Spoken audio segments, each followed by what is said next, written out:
America Israel ने भले ही मिलकर के यमन में हूतियों का खात्मा करने की कसम खाई हो, लेकिन यमन के हूती भी कम नहीं है।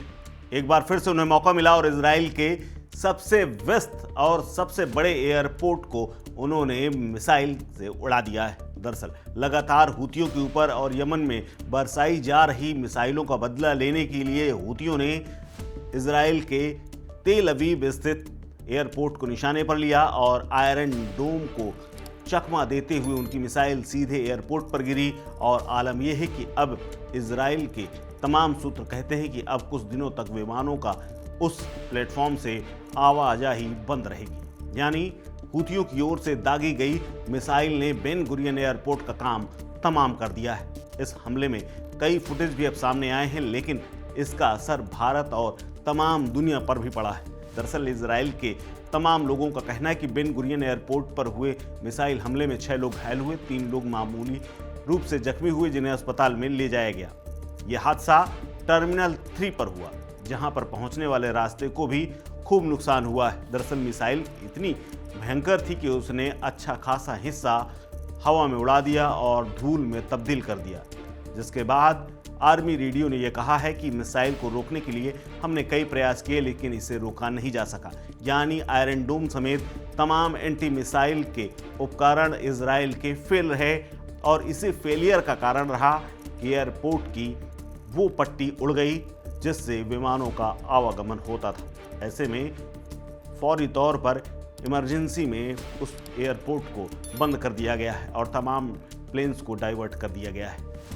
ऐसे ही भारत के दिल्ली से उड़ा हुआ एक प्लेन जो कि तेल अवीव जा रहा था, उसको भी बेन गुरियन एयरपोर्ट पर हमला होने के बाद डाइवर्ट कर दिया गया है। इजराइल के प्रधानमंत्री बेंजामिन नेतन्याहू ने रक्षा मंत्री कॉर्ज के साथ और कई अन्य अधिकारियों के साथ बैठक की है और बाकायदा इस हमले को लेकर के प्रतिक्रिया देने के आदेश भी दे दिए हैं। इसके अलावा जांच के आदेश भी दिए गए हैं। इसी बीच में सबसे बड़ी बात यह है कि दिल्ली से उड़ा हुआ तेल अवीव के लिए जाने वाला एयर इंडिया का प्लेन AI-139 को फिलहाल घुमा करके वापस दिल्ली के लिए रवाना कर दिया गया है।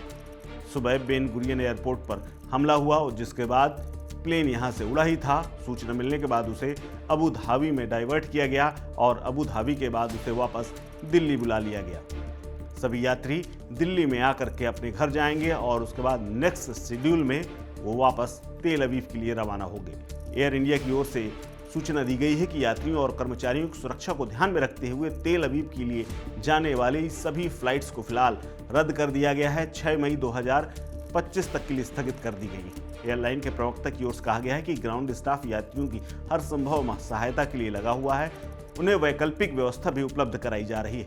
3 से 6 मई 2025 के बीच में उड़ानों पर बुक किए गए यात्रियों को टिकट के रिशेड्यूलिंग का एक बार की छूट और टिकट कैंसिल पर पूरा रिफंड दिया जाएगा, ऐसी घोषणा भी की गई है। इसके अलावा एयर इंडिया ने स्पष्ट किया है कि उनके लिए यात्रियों और क्रू मेंबर की सुरक्षा सर्वोत्तम प्राथमिकता है। ऐसे में यह निर्णय लिया गया है, यानी भारत तक और दुनिया के तमाम देशों में इस तेल अवीव में हुए हूतियों के मिसाइल हमले का असर पड़ा है।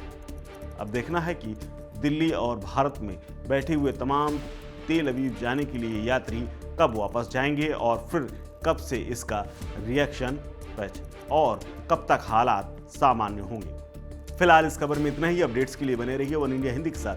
नमस्कार। Subscribe to One India and never miss an update.